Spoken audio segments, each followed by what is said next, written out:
Outschool friends and family, we are live. My name is Megan, and welcome to our Outschool Live series. If you're not familiar with Outschool, we are an online education marketplace for learners ages 3 to 18. And the easiest way to say it is that there is literally something for everyone on Outschool. There is everything from circle time for preschoolers to physics for high schoolers to Taylor Swift fan clubs. I mean, there is something for everyone. So, my guest tonight is Kathy Jackson, homeschool mom extraordinaire. How are you, Kathy? I'm doing well. Excellent.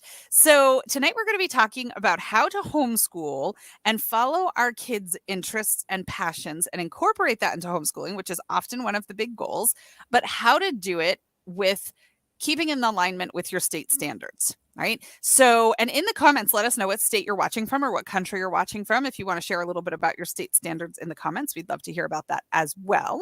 So go ahead and do that. But I have homeschooled in 4 states, all in the South, and it's a little more loosey goosey in some states than others, right? Kathy, you homeschool in one of the most, in my estimation, one of the most strict states in the country. And so I am curious if you could let us know where you live and how you manage to keep this interest-led vibe going while not ending up in truancy court or whatever happens in your state if you haven't properly homeschooled.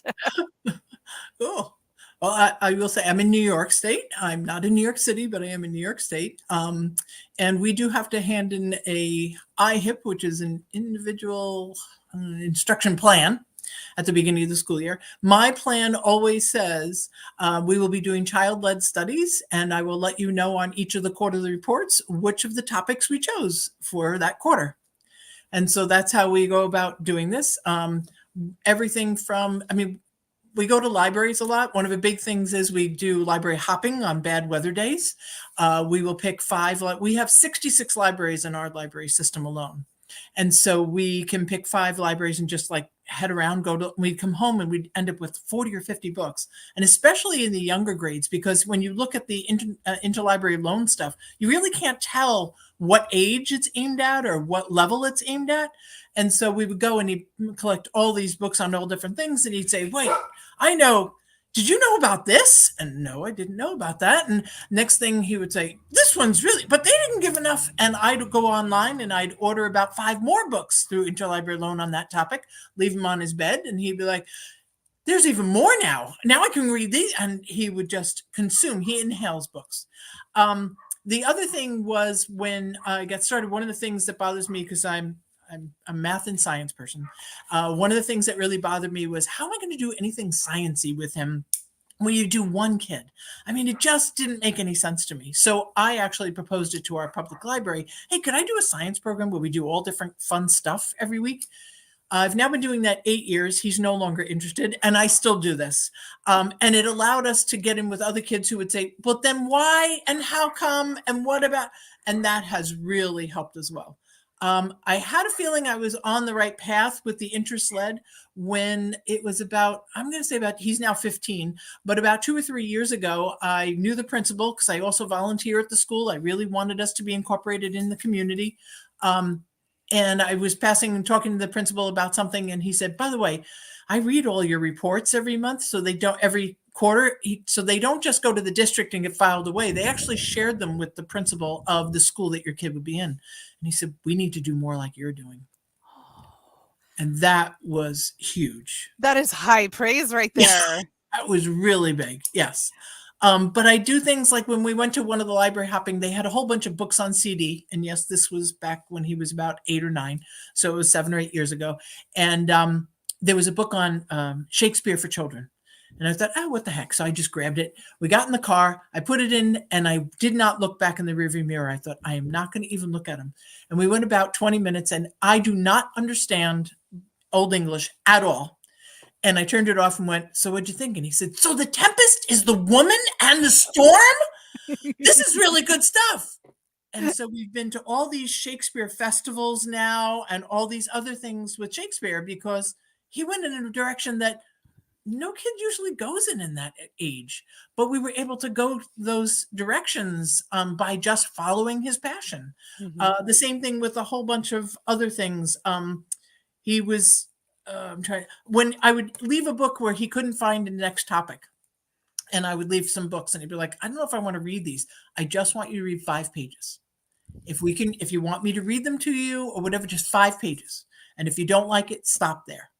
And so he started, and next thing he said, I really like these classics. And he was reading the classics. And one night making dinner, and he said, so what's a cannibal? What are you reading? And he said, Robinson Crusoe. Okay, well, right after dinner, we'll talk about that. And I'm thinking, how do I do this? He's only 8 years old. So yeah, geocaching was another thing that we did for distances, which is really tough when you're talking about a quarter of a mile or go 500 feet. What's 500 feet? You're sitting in a classroom. But we can do that with geocaching and go find the next cache and go do all these. Outdoor concerts were big since he was 2 years old, because they can make whatever noise they want. And he got to know about music and which ones he liked. I like going to those concerts at those parks, not the ones over at this. Yeah, when it comes to the beginning grades, a big part for me was looking at what the curriculum was supposed to be in school. So for instance, with math, it was like, oh, know your numbers from 1 to 10. Learn how to add those. Learn how to subtract numbers 1 to 10. Learn your letters and some sight words. And I was like, well, I can do that without a curriculum. And so we just started playing games, and everything had to do with that. And of course, there were numbers that he hated and he wouldn't say them, and I'd had to feign that, but that's my favorite number. Please don't skip that number. And then he'd start counting the numbers and go, I'm getting close to your favorite. Yes, you are. And then or we'd play ball, and I'd say 3 plus 4, and he'd answer the number. Okay, now you throw it back to me and I'll do 1. And we did a lot of that. And so the basics got in there. But it was never, ever any worksheets. There were never any of, I would just look at the curriculum, and for that year, what were they supposed to be doing, or what were they doing in a public school, and go, I can do that, but why does it take them 180 days to do that? We can do that. The other thing I find was that as homeschoolers, we go into so much more depth than public school, because what public school does is they kind of touch on things, and then they go back to it in another 2 years, and then they go back to it. But if your kid is really into it, and I don't care if it's cats, or dance or whatever it is, they're going to go to such a deep level and have so much more appreciation and understanding than what the public school kids are, where they just touch on it and then wait to go back around because they've lost 4 kids who said, I don't know what the heck they're talking about. And you don't want to lose them for too long. So that was all the stuff that we did. Well, and I think it's important to add that you have experience with both homeschooling and public schooling in your community, because your older kids went to public school. And so you're a great case study, if you will, right, of how to do this, because you've fully gone down one path for 12 years, and now you're almost 12 years into the other path. Yes. I don't know if that's a sore subject, how old your teen is getting, right? It's time crazy. Is slipping. Yes. Right. But it is true. And he has conversations with my public school educated kids who all went and finished college. And they're like, well, where were you reading that? And so how he has learned how to digest, and a lot of it had to do with your guest the last couple of nights, or a couple of nights ago with Kirsten, and being able to digest the news and know what's going on. He wakes up in the morning and, why weren't you already doing that? Because I was looking at the news. Why? What happened? What's going on? Well, there was a dam, and so what's going on with is there a reactor around there? How did you know this? Yes, so much more aware, and not learning things for any kind of test whatsoever, but learning them for the sake of learning. The joy of learning. And I think that you hit on that earlier, right? Creating this spark and creating this desire to learn, that then it doesn't become a chore, and it's not a forced activity, and that it's just there for the pure enjoyment of it, which is so wonderful. Yeah. Yeah. He's never written a book report, except maybe one. He said he wanted to write a research paper for one class so that he could do it when he got to college. But normally he spews about this one. Did you know about this one? And one time he was doing Greek mythology and just reading all the Rick Riordan books. And I was like, Andy, maybe it would be good if you came up with a family tree. And he looked and went, Mom, I don't think you really want to see a family tree for them. They marry their sisters, and there might be some crossed branches in that tree right here. It's not a tree. Oh my goodness, I love it. So I know Outschool has been a huge part of your homeschool world. And I know this because you mentioned Kirsten Bowman, who was our guest yesterday in our community groups talking about current events. We were talking about the tension in the sea Yes, near trying to see. China.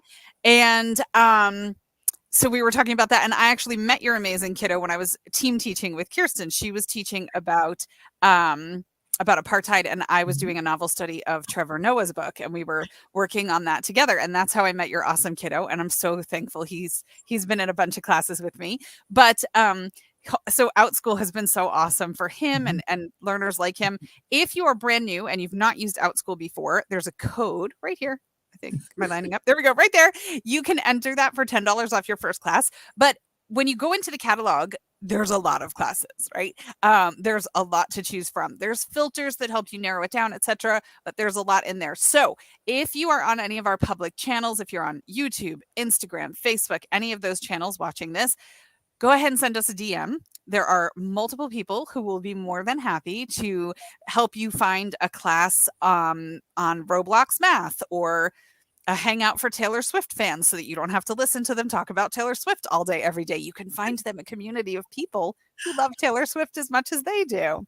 Mhm. So go ahead and send us a DM and somebody will be happy to assist you in finding a class. But I love that Kathy joined us tonight because you are proof that if you can pull it off in New York, a state like New York, Pennsylvania, Vermont, some of these states that have much more strict homeschool requirements, you Mhm. can do it anywhere, which is pretty awesome.